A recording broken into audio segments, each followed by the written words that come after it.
What if I told you that one of the most iconic brands in the world started with a wild dream, a burning passion for running, and a $50 loan? Phil Knight, the man behind Nike, didn't come from wealth, political connections, or the safety net of the state. Instead, he relied on relentless drive, an appetite for risk, and a vision that nobody seemed to understand at first. Before the swoosh became a symbol recognized in every corner of the globe, Knight was just an ordinary guy with an extraordinary obsession. In the early 1960s, running wasn't cool. Track shoes were clunky, outdated, and imported. America was far from being the athletic powerhouse we know today, especially when it came to footwear innovation. While most people settled for the status quo, Knight saw an opportunity. He believed that Japanese manufacturers like Onitsuka Tiger could rival German giants like Adidas. But this was no easy pitch. Imagine walking into a bank with nothing but an idea and asking for a loan. Knight didn't even do that. He borrowed $50 from his own father, a sum that felt massive to a young man just out of business school. With that money, he ordered his first batch of running shoes from Japan, hoping, praying, that he could sell them to American athletes. He called his fledgling company Blue Ribbon Sports. At first, he sold shoes out of the trunk of his car at track meets. No fancy office, no glamorous launch party, just pure hustle. Knight's relentless work ethic was matched only by his willingness to take risks most would shy away from. He didn't just bet his money, he bet his future. But it wasn't just about shoes, it was about challenging the norm. Knight believed in empowering athletes, in giving people the tools to chase greatness. He wasn't looking for handouts or government grants. Knight's journey was fueled by the core belief that free markets reward those who dare. He teamed up with his old track coach, Bill Bowerman, who had a knack for experimentation. Bowerman used his wife's waffle iron to create a revolutionary sole. Yes, you heard that right. A kitchen appliance sparked a global revolution. This spirit of innovation, unbound by bureaucracy or regulation, became the soul of Nike. Knight and Bowerman weren't just building a company, they were building a culture.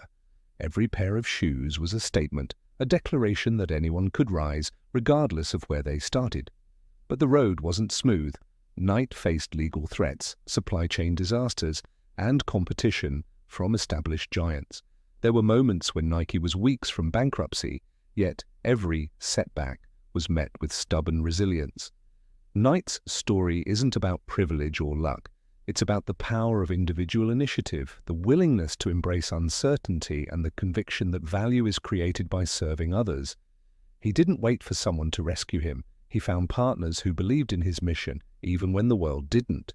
The breakthrough came when Knight hired a graphic design student to create a logo, a simple swoosh, for just $35. At first, he wasn't even sure he liked it. Yet that humble symbol would become an emblem of global ambition. Nike's first shoe, the Cortez, made waves at the 1972 Olympics, and suddenly Blue Ribbon Sports was no longer a small player. The transition from Blue Ribbon to Nike marked a new era. The name itself, Nike, the Greek goddess of victory, captured the company's relentless pursuit of greatness. Under Knight's leadership, Nike didn't just sell shoes, it sold inspiration. The iconic Just Do It campaign would later capture the world's imagination, but the seeds were already there: boldness, self-reliance, and the belief that anyone can win.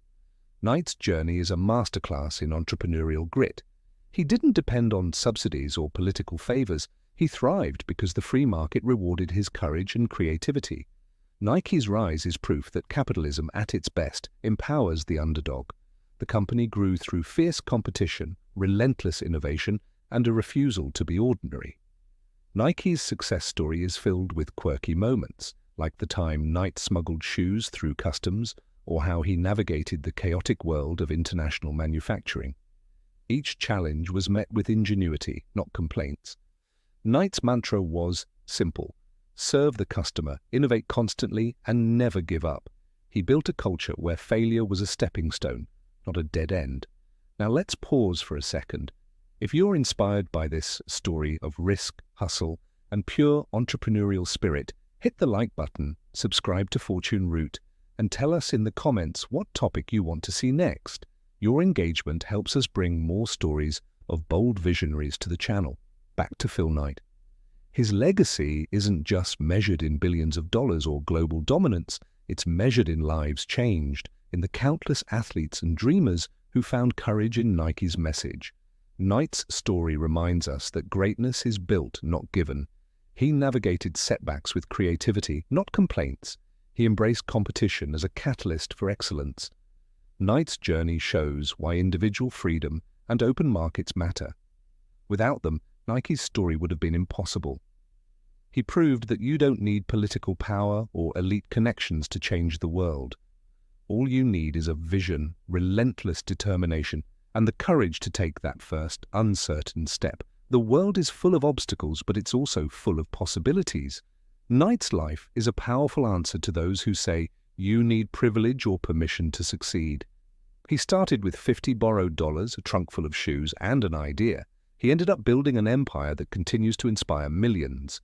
As you lace up your shoes tomorrow, remember, every journey starts small. Every legacy is built one risk at a time. Phil Knight didn't wait for the world to change, he just did it. If you believe in the power of individual achievement, in the freedom to create, and in the beauty of bold ideas, share this video, hit like, subscribe, and join the Fortune Route community. Let us know in the comments which entrepreneur's journey you'd like us to explore next. And don't forget to turn on notifications so you never miss a story of vision, grit, and triumph. After all, as Knight proved, sometimes all it takes is $50, a dream, and the will to run further than anyone ever thought possible.